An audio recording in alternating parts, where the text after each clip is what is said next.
Hello, everybody. Welcome to Life After Death Beyond. Hello, Kelly White. Hi, James. Hi, everybody. We're getting a good opening. They're working on the opening right now. Yes. So we're getting that because that's kind of like. So, how are you, Kelly? I'm just great. How are you doing? Good. We're going to see each other in a couple of days in Chicago. Can't wait. We're going to do an event in Chicago together, everyone. Yes. So that's Thursday night. That'll be a lot. That is something that's just getting me through these times. That's right. Oh, we're gonna have a great time. Some positive things, when things seem crazy. Yes, it's crazy. And tonight's show it's really an interesting show. And Kelly, as a therapist, first of all, we have a guest in Jessica Waite, and she wrote a book, "The Widow's Guide to Dead Bastards," which I think is a great title. I'm like, that's great. I predict a bestseller. Yeah, and it's a bestseller already in Canada, which is great. And it's all about betrayal. Mm-hmm. And I know, Kelly, as you and myself, we deal with a lot of it. You from a therapist and a mediumistic point of view.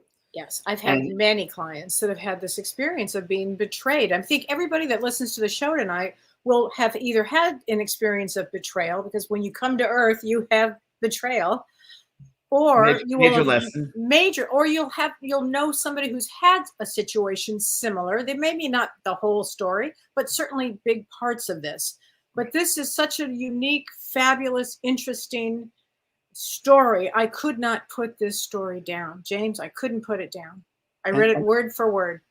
And I know for everybody that when they pass over and they come back from the spirit world, they will often talk about. And one of the hardest things when we pass over, of course. We have a life review, and we become aware of the things we didn't do, but we become aware of how you treated someone else and how they felt. You take on how they felt 10 times, 20 times, 30 times stronger than originally it happened. You feel that. And that's when it's like, and you can't do anything about it. So many times, when we talk about purgatory, the religious, I think that could be that world, that space, that realm where you're stuck with what you did or didn't do. And many times it's resentment, it's betrayal, it's dishonesty. And spirit people don't have a chance to come back and say, I'm sorry, very often. And that's where we come in, mediums come in. Right. But this is one of the first ones, which is really great about the spirit that Jessica found out afterwards about the betrayal. And what I find so fascinating about this story is that her ability to write it, her ability to tell the story of what happened to her is extraordinary. And she's a first-time writer. So junior writer. First-time writer, and it's beautifully written, and it will capture your attention. So let me read a little bit about this for you, everybody. And then we'll bring her on. Jessica Waite is a debut author. In fact, the Washington Post recommended this as a July read. Great. A widow's life is turned upside when she uncovers the truth about her late husband in this lyrical, witty, and deeply moving memoir of tragedy and betrayal. In the midst of mourning her husband's sudden death, writer Jessica Waite discovered shocking secrets that undermined everything she knew about the man she'd loved and trusted, from uncovered affairs to drug use and a pornography addiction. Waite was overwhelmed reconciling this devastating information with her new reality as a widowed single mother. Then, to further complicate matters, strange and inexplicable coincidences forced her to consider whether her husband was reaching back from beyond the grave. Mm-hmm. With her signature candor and unflinching honesty, Waite details her tumultuous love story and the pain of adjusting to the new normal she built for herself and her son. A riveting, difficult, and surprisingly beautiful story, The Widow's Guide to Dead Bastards is also a lyrical exploration of grief, mental health, single parenthood, and betrayal that demonstrates that the most moving love stories aren't perfect. They're flawed and poignantly real. Please welcome Jessica Waite. Hi, Jessica. Hi. Welcome. Thank you so much. What a joy to be here. Oh my gosh. Bravo for being so brave. Yeah, that took a lot, and really kudos to do this. Because When you wrote this book, was it healing for you to write the book? Like, Yes, absolutely. So what that was the was reason? just the initial goal, to catharsis, healing, the therapy of writing and journaling. I'm sure, Kelly, you probably tell the people that you see how effective that can be, and never really any intention to publish it until once it got out of my head and onto the page, and I started to have some distance and started to realize, oh, this is a little bit of an unusual story, just the way that the events laid out, and maybe something that could be helpful for other people. Because I think even though things stack up in a strange way, it's sort of like you were saying, Kelly, at the beginning, like everyone has been betrayed. Everyone, wonders what happens when we die. Everyone could lose somebody unexpectedly or expectedly and just have so many questions. So, yeah. well, what makes this story so compelling to me is that it's a cautionary tale on a lot of levels.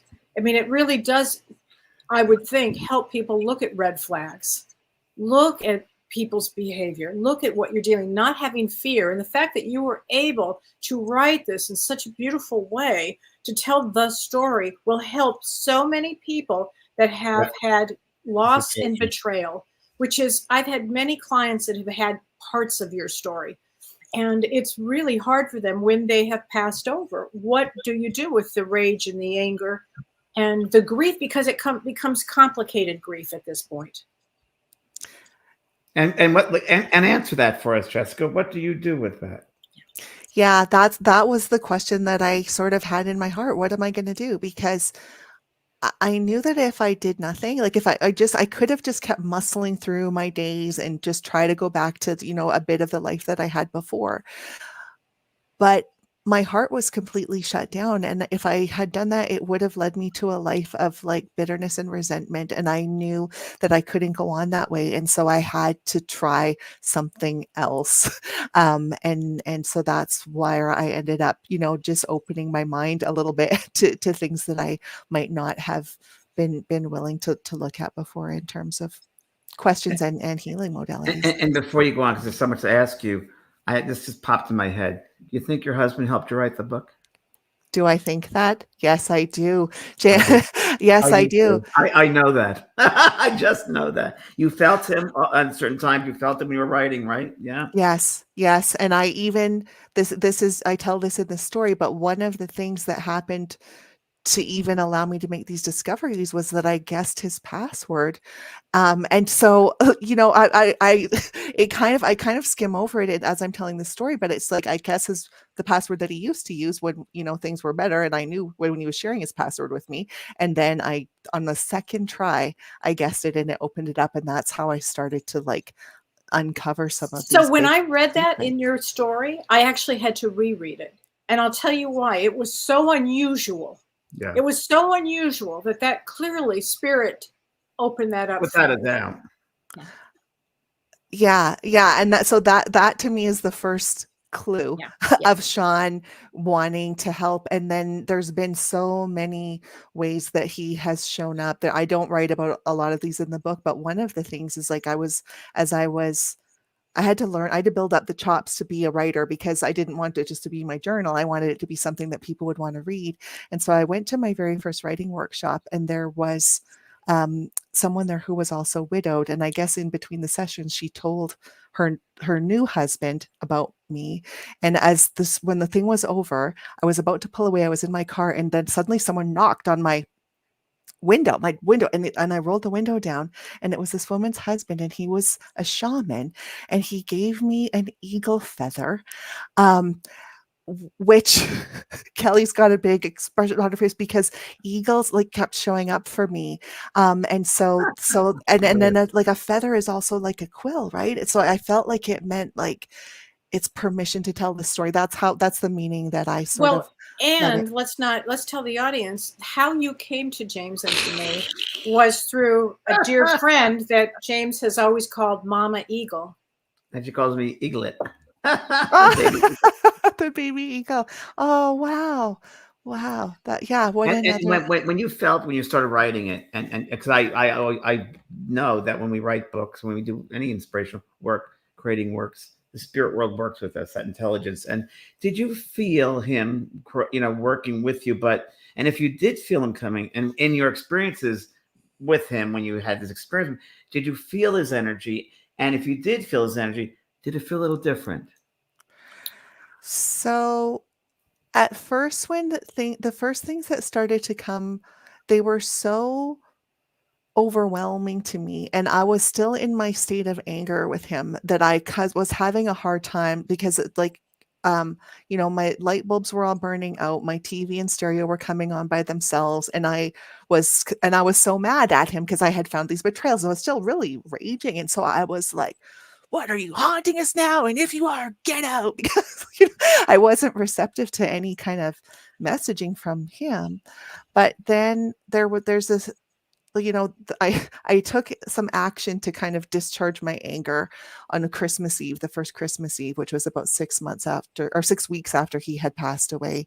And then on the next morning, it was Christmas morning, I went for a walk in a place that we always used to go, and it was an extremely cold day. Like in Fahrenheit, I'm not very good at the conversion, but I think it's like minus 31 Fahrenheit. Like that's so cold that your eyelashes would freeze and you can't.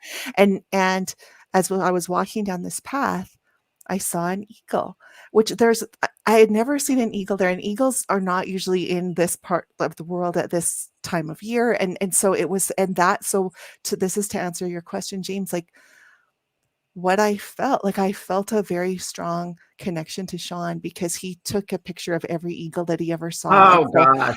And so gosh. I took my gloves off in the freezing cold to try to take a picture of the eagle. Cry. Wow. Yeah. And so that's that was the first time that my heart sort of softened, and I started to think like, okay, maybe this is him, and maybe, he's trying to kind of help clean up the mess that got left behind, if that makes sense. And did that push you on to go see a medium or Yeah, not right away, because I was kind of toggling between, but I did eventually go to see a medium, and you were mentioning it wasn't a good experience. It wasn't a great experience because I had I think a couple of things. I think I was trying to make her prove it to me. So I don't think I was a very receptive or good, easy to work with client. But also the things that she was saying felt so general and so textbook to what, like, if there's such a thing as a typical widow who, didn't find out all these horrible secrets. So she would say, like, I see a mantle or I see a ring, like those kinds of things. And I was like, well, yeah, but you do see me like taking my ring and throwing it across the room, because that's what I did with the ring. And so anyway, it was, I left feeling really disappointed and kind of mad at myself for trying to believe. So I would love to know what you think. When is your birthday, Jessica? When is your birthday? My birthday is September 16th. Oh, so you're a Virgo like we are. Your birthday's right before my birthday. That's an interesting time. That would make you extremely psychic, honey. Very psychic. Very and sensitive. Also it actually means the healer. So you really, this story, in my belief system, you and Sean had arranged a lot of work on the other side to have this experience. And I think it's to help thousands and thousands, if not millions of people with this deep story. It's a big story. It's up there with Eat, Pray, Love with a twist. Yeah. Wow. Yeah. And what do you think you learned from it, Jessica? Well, in terms of, there's a couple of big learnings, but in terms of what I was trying to explore with writing the book, it was a question like, can relationships heal across the veil of death? And I'm sure for you, that's like an obvious answer, but for me, it wasn't obvious. And what I feel like, it feels to me like, yes, we did. And that we had a lot that was unresolved, but that we were able to sort of figure it out and clean things up together. And that the awareness that kind of thing might be possible, it just feels so huge. It feels so huge that, and I'm sure that's probably why people come to talk to you when there's something unresolved and they want to have a sense of peace or some kind of feeling of resolution. And when you came to the betrayal, the end of it, how did how were you healed? Did you, all right, I'm going to say it. Did you have to come to a place of forgiveness? Yeah, so And have you yet? Or is it still taking a little time? it's I feel like I have, and I also feel um I guess I'm hedging a little bit because part of me thinks like no one ever has to forgive anyone, and so I don't want anyone to feel like I'm telling them like you must forgive someone who hurt you. But it almost feels like we got to a place where I could deeply understand this person, and so in a place of compassion where it didn't feel like I needed to forgive. It felt like a more like An just awareness. an awareness of like a common understanding, and Well, that just kind of melted away the barrier that was between us, and it was like nothing, there was nothing to forgive is sort of what it felt like. Yeah. was it possible because you talked about his mental illness and Yeah. you talked about with bipolar and you talked about with drug addiction and in bipolar when there's mania and he had bipolar 1, I'm assuming. Yeah, I think that if he was never diagnosed, and so I pieced this together from my own, understanding plus family history, that it would have been mixed states bipolar, which I didn't Okay. even know was a diagnosis at Yeah. the time. Yeah. And so that he had these very rapid cycles. If he had had that long cycle that I understood from my own family history, I would have been sure that like he Okay. needed Yeah. treatment. But because he was cycling so fast, it Yeah. just seemed like he had a very short fuse, and that he was, and I thought he was managing well because off the top, Kelly, when you said it's a cautionary tale, I think it is in the sense of like how well can you ever really know someone, but Yeah. also for Sean, because he was such a high achiever and he was so determined and he worked so hard and he was about to take over as CEO of a corporation a month before he died. And so it's just that feeling like I feel like in a lot of ways it's a cautionary tale too to somebody who's driven like that and who Yeah. is not addressing, like he has His to have own known. his Yeah. own mental issues, Yeah. own mental needs, because I It's his remember escapism. It's his escapism to succeed and to work. it would have been an escapism, but it was also, I mean, he would be up for 3 or 4 days and he wouldn't eat and then he would just keep going. I mean, that's a real rapid cycler. That's a tough diagnosis, Was he a especially, Capricorn? Was he a well, Capricorn? His Curious. birthday was November 16th. Oh, Scorpio. Scorpio, Intense. yeah. Intense. Okay. wow. And Wow. Scorpio, the mediumistic sign. So no surprise it comes back to you all the time. Yeah. Oh, Wow. interesting. Yeah. Wow. I loved what you said about therapy. And I thought this was Kelly, just, before you go on, if you don't mind, Kelly, I okay. just want to find out because a lot of people here, your story when you first met him, and when you first met him, what did you think? How was he? And when did you first notice there were some changes? He was If you so don't mind me going back to Yeah, that. no, for sure. Yeah, we met when we were both English teachers in Japan back in the 90s, and Wow. so we worked for the same company in different cities, and we were fast friends. He was so funny, delightful, very charismatic and charming, and he was in a lot of ways a really stand-up guy. And so how I ended up falling in love with him is because he always was almost like he just always was in my corner and always had my back, and I just thought this is someone that I could build a life with, and we built an amazing life. Like that's the strange thing, is that he almost seemed to, like, when I see what he was going through and what he was hiding, it's almost superhuman to be able to, like, on one side be so high functioning and do all of these things, and on the other side have like just the darkest secrets and this kind of tortured, addictive way of living that he was hiding from everyone, not only me. And how far into the marriage did you know that something was different? That he was hiding Well, I would say that it was just sort of gradual. So he always had mood swings, and I knew that that we both had some mental health stuff in the family, and he had those tendencies, but it wasn't until probably the last 3-ish years that things were really magnified, and there was just a series of his mom passing. We had been living in Singapore. We moved back to Calgary. He got let go from his job. There was just like a bunch of major transitions, and that he was not doing well. I knew that, and so Yeah, but looking back, I can see he was always the same person. Do you know, like I think Yeah. that I could have probably seen things a little sooner if I'd known what I was looking for. So yeah, What does was that the first thing you found out betrayal wise? Was it the other woman? Was it the drugs? Was it the what was the first it thing you was it noticed? was the it was drugs, and Right. it wasn't like he wasn't on like it was just marijuana at that time, but it was so much, and he had lied about because it was legal.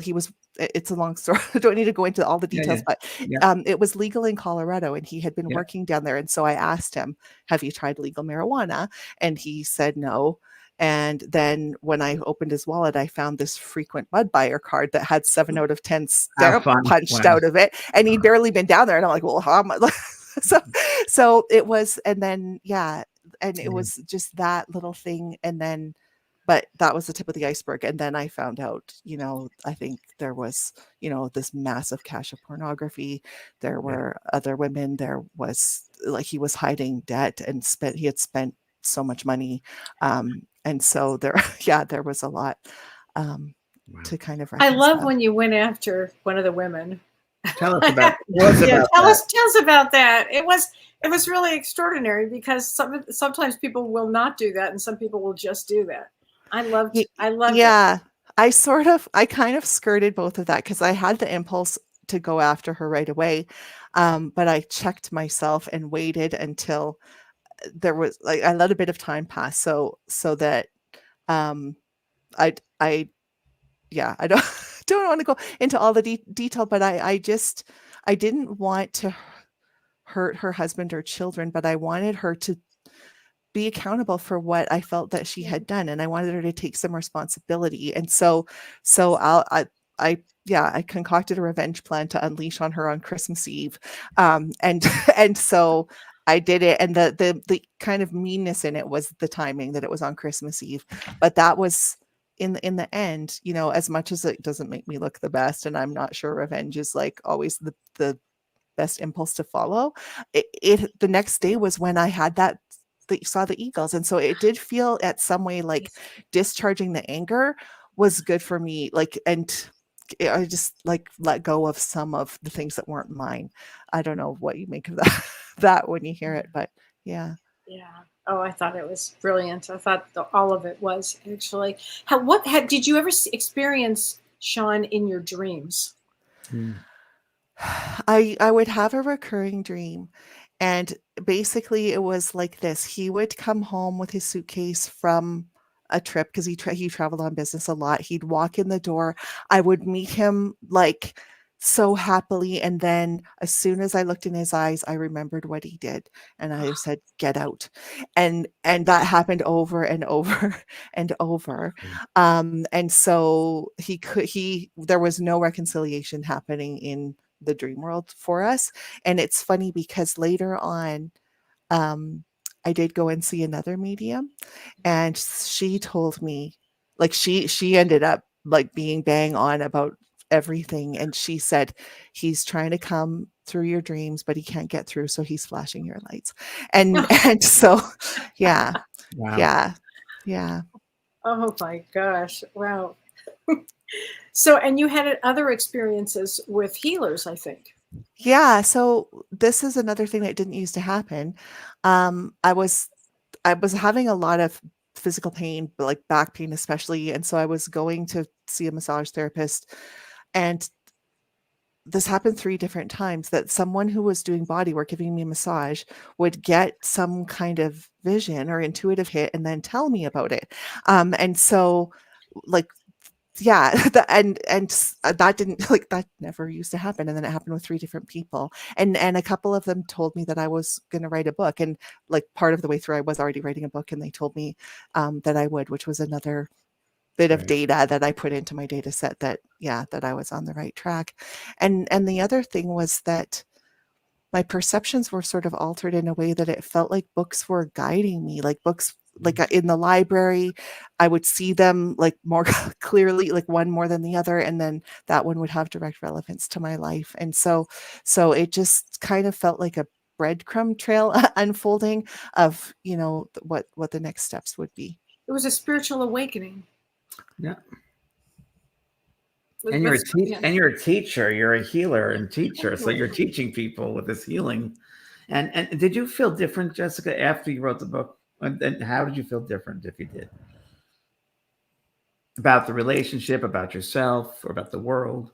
I feel I mostly still feel like myself, but I know that there has to be something different about me because I'm standing up and putting a book onto the world where I'm a very private person. Like I would never normally talk about any of the private things in my life. And so that is a big change. And then the other big change is I was just talking with someone about unconditional love and what I used to think what that meant was just that somehow you were supposed to just love people no matter what they did and no matter how they conflicted with your values and morals. It's just like love them unconditionally. Love and I didn't know really how people got there. I thought, oh, this is why it's only saints and angels like, who can love this way. But what I feel like I've learned is that unconditional love comes when I can face the truth. And so when I'm looking at what is really going on, it's like I feel like unconditional love comes to support me and support the whole situation. And so it's the thing that kind of helped me move out of denial into being able to hold a bigger picture, a bigger context. Wow. Wow. I can see it's still very moving for you. Yeah. Yeah. You're so sensitive. You're a very, very sensitive person. Yeah. You're the perfect one to have written this story because you can hold that space for people. I bet you end up having seminars for this kind of a situation, for deep healing for people. You should. Jessica. Yeah, you really should. You have the capacity to hold this. It's a big story. It's a big betrayal is huge. It's one of the big reasons people come to Earth. They're going to experience it.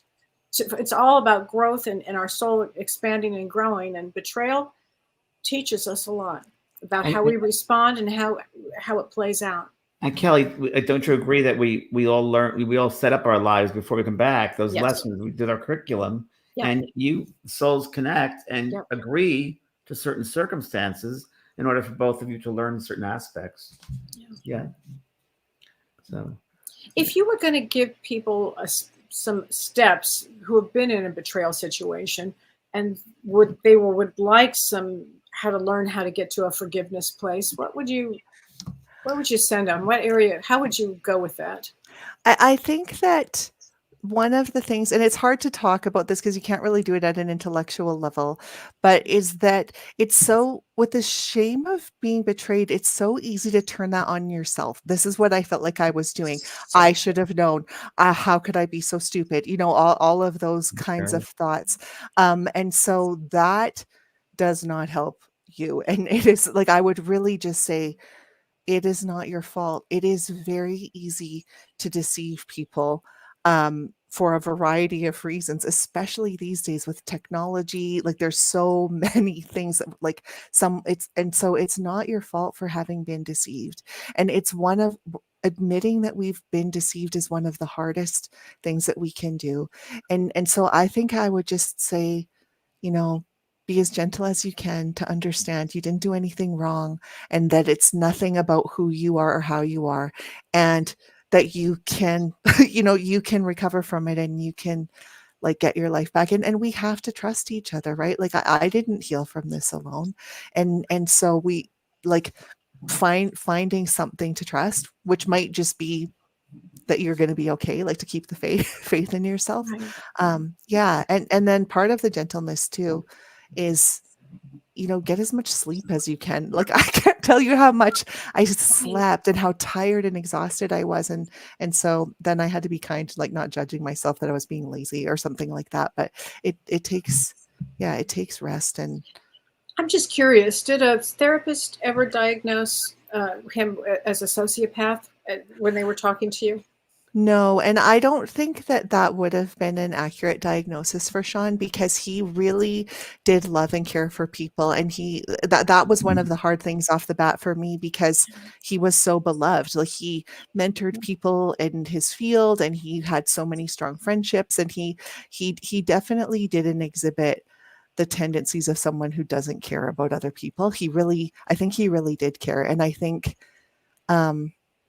it sounds strange to say, but I think he really did love me. And I think how much he loved me is why he couldn't show him the parts of himself that he hated to me, because he was too afraid that he would lose his family. And I don't think he wanted that to happen. Yeah. Well, you can have both positions. He could, I believe he absolutely loved you. I do believe that. After reading the book, I do believe that. And he also can have this other situation. You know, Totally. You can have more than one thing going. Absolutely. Lots of things can be true at the same time. And that was I think that happens a lot, Kelly. Yeah. A lot of people have different, I don't know, different personalities, but they have different parts of themselves. And is it quite common that people keep things hidden or live double lives or triple lives even? Is that, yeah. Oh, it is possible. Yes, James. Very much so. And at some point you talk about him having remorse, and especially when he passes. Yeah, that was a thing, like one of the books that sort of jumped out at me. It told a story of someone who basically her husband betrayed her, and it was a very similar kind of, there were little details that were exactly like my situation. But then in that story, the husband basically died of remorse. And so I felt like, could it be that because Sean had a heart attack, he was only 47, he had just had a full physical and been given a clean bill of health. And I wondered like what caused his heart, to, and that kind of thing. And so was it like, yeah. And anyway, but I would love to know from your point of view, when people die and they're not at their most healthy, integrated, best selves. Because you had mentioned purgatory off the top, James, and I asked some questions about purgatory in my story. Like, do you think people hang around in some other level trying to help the world of the living? Because that's what it seemed like was happening with me. But I don't know. Like, yeah. They do. And every spirit is different, but he has a lot going on. And, we see it from the human point of view. But, I believe that souls, that we are all souls, but 30% of the souls here, 70% is outside the physical. So when he leaves, goes back to that space of the soul. And, the hard thing, of course, when they pass over, regret. Regret is a very difficult thing to live with, and hurt. And we hurt you. And regret and resentment. But again, there might have been this mental condition that he had. I think sometimes, Jessica, that souls come back for different reasons. Sometimes to work with the mental body, to perfect that mental body. Sometimes come back to perfect the physical body. Sometimes emotional body. And I do think that does happen. And I think they do stay around on a certain level to let the loved ones know that they're around, that they're not dead. And they will try every single way they possibly can to get a sign through, signal through, come through dreams, come through, different signs of perhaps birds or like the eagle, and different ways. Even sometimes they will project in a way into your mind. You're looking at someone and they go, wow, that looks just like Sean. It happens. It does happen that way. And I think that they're helping manipulate that, work that to happen. They tend to have, of course, those regrets, resentments. And I'm sure he just wants to say, he's sorry he hurt you in the way he that. Yeah. That. Yeah. And, but I do think, I agree with Kelly. I think that you two had a soul agreement together. And I do think that totally, James. And to even go a little further, when James asked you what your birthday was, and you said September 16th, that actually means the writer. So the contract with him would have been, look, we're going to go through some stuff here and it's going to be deep. And you were like, okay, let's sign up here. I mean, because when you met him, did you have any idea that you'd marry this man? Did you have any idea? Not when I first met him. I liked him, and we had a strong friendship, but he had a crush on me first. And I'm very tall. I'm like 6 feet tall, and he was 5'7". So there was a little bit of a height barrier in my mind. So it was not obvious to me that we would become a couple. But as our friendship deepened, and then when we really did fall in love, we did talk about I think it's like in the Kurt Vonnegut language, he talks about like a karass, I think is the name of it. It's like a group of souls that travel through the world together. And so that was what he thought, we were part of that same group. Wow. And so that kind of adds up with what you were saying about, having the contract. And then James, when you were saying about the seeing them, that happened to me once at the funeral. And then it just happened to me again a couple of weeks ago when my box of books was delivered. I went over to a family barbecue with all, Sean's brothers and sister. And I was in the kitchen and I was going to open the box to show them to everyone. And I saw Sean sitting in the lawn chair, but it was his brother, but it was Sean. Like, it was like so clearly him. And I just had this moment of like, whoa. So I think, that's exactly what you were talking about. And Jessica, your book, I'm just telling you right now, I see it. You're going to win an award. There's going to be a golden label on the front of the cover. And I think it's going to be a number of languages. I think it's going to help a lot of people. And I know you're going to write some more books. I just know that's your And I think you're going to do seminars all over the world with this. Thank you. I would love to do seminars. I think it would be, you're a natural. Natural healer, and you have a story, and even helping other people write their stories. Do something like that. Yeah, I would love to do that. One thing you said, Jessica, which I just have to repeat because it's so important. You said, and you got to realize that it's not your fault. You beat yourself up, and people should realize, don't do that to yourself. Be gentle with yourself, and that's so important because people will often say, and Virgos, like with 3 Virgos here, Virgos can be very self-critical, but we always beat ourselves up, and we should never do that. I love that you talked about that because it's really important. It's an important message.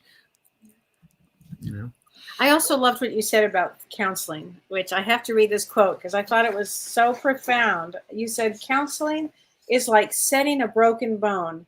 It doesn't take the pain away, but it puts things in place so eventually they heal properly. Oh, it's beautiful. Wow.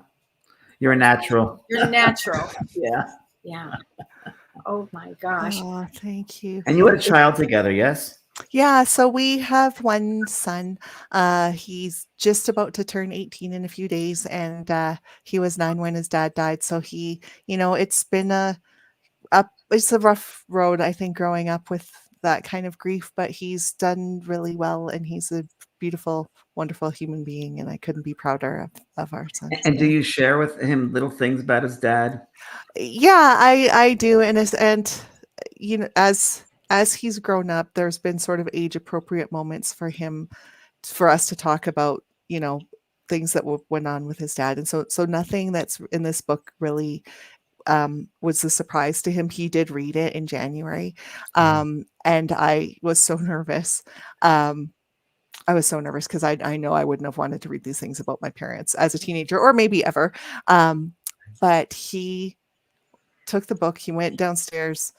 2 weeks later, I mean, he'd come up in the meantime, but 2 weeks later, he came into the kitchen and said, I'm halfway through the book. If I imagine it's about other people, it's very well paced and interesting. I just laughed so much because he plays Dungeons and Dragons and he's a dungeon master. So he's very into like the storytelling and the world building. And so I appreciated that he could, look at it from outside of it just being about us. But I think in the end, it has helped our relationship. Like, I think he sees me as a human being, which I don't know if I saw my parents as human beings until I'm gonna cry. Yeah. And don't forget, he would have contracted you, both of you, as parents. That's yeah. Right. So, Jessica, a question I have for you. What about another relationship? great question. Yeah, I have a sweetheart. We met through online dating, but this is another funny, strange thing. And this isn't in the book at all. I was saying that body workers were like getting intuitive hits. And so I went to someone for craniosacral therapy and she said, did your husband die? And I'm like, yes. And she's like, well, do you have a boyfriend? And I'm like, yes. And she said, your husband sent him to you. And I'm like, what? I had never thought of that in a million years. And so I went, William is the name of my boyfriend. And I went to him and said, and he's an engineer and was atheist, and like I thought he'd laugh me out of the building, but I'm like, so this person said this, and he said, that has crossed my mind, and I'm like, and I'm like, why? And he's like, because I know that he would want someone who loves you as much as he did. But he's also a very different person. Like they could not be more opposite in terms of personality. And so it's that I guess that would be another thing that I'd tell someone who's going through this is like, don't count yourself out for love. Do you know, like you're lovable. You can be loved and love other people. And Jessica, that's a really common thing that the partner that passed over before will look for the best person they can for their partner on the earth. I've seen it. Kelly, you've heard it very much. thousands of times. They want you to experience love, and they will do what they can to do that for you. Yeah. Wow. Yeah. So. And then as you heal, he heals on the other side. Totally. Well, that's the thing that was the most eye-opening. And this is, our friend, how we met Peggy.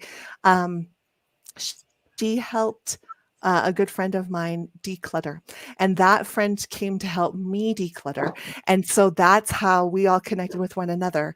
And it was through that friend, her name's Liz, who came to my house. We spent 3 days. She took all of these pornography-filled computers out of my house to get their hard drives wiped. We got rid of all of everything that was in the basement, that was like all the home handyman jobs, all the unfinished business. And when it was gone, I felt this whoosh of energy. And I said to Liz, this was healing for Sean too. I feel like somehow we this was freeing for him. And so that was like one of the most amazing things. And I do write about it, but I don't know if I could convey fully like how much I felt release and relief and freedom, not only for myself but for the relationship between us. And for the record, James and I, our very first guest was Peggy Fitzsimmons. To talk about her declutter book, which is a great book, everybody. Jessica, I just got to say, as you're speaking and as you're talking about this, and I just get very, very emotional. And I want to say, you have courage. You have courage. Sure do. Thank you. I think that's the other thing. I heard someone say it's Stephen Jenkinson. I don't know if you know him, but he's a Canadian guy, but he has a PhD in divinity school from Harvard, and he's also was a physician who helped a lot of people transition, and so he's kind of was known as like the death guy for a long time in the Canadian. Anyway, he said something that has stuck with me, which is that we succumb to courage. So basically we fall into courage. And that is definitely what it feels like to me, that it just I have no other choice. So I just kind of succumb, and then courage lifts me up to do the next thing. And so I guess that's part of why I think we all have that in us, we can all be courageous. It's not something you have to muscle your way into. You can find it by falling. Yeah. Wow. Well, I can't wait to hear how this book does. I already know it's going to be a bestseller, as James said. We both know that. Yeah. The Widow's Guide to Dead Bastards, everybody. So it'll be available when? At the end of July? So it's available to pre-order now, and then the release date is July 30th. And so that's not very, very far away from tonight. It's coming up real soon. It's a great, congratulations, Jessica. Thank you. And thank you for being on our show here. Yeah. Really appreciate it. And so admire you and your work. Thank you for inviting me. It's such a joy and an honor to get to meet you. Thank you. Thanks, everybody. Thanks, Kelly. Thanks, James. Renee. Thanks, everybody. Okay. Bye.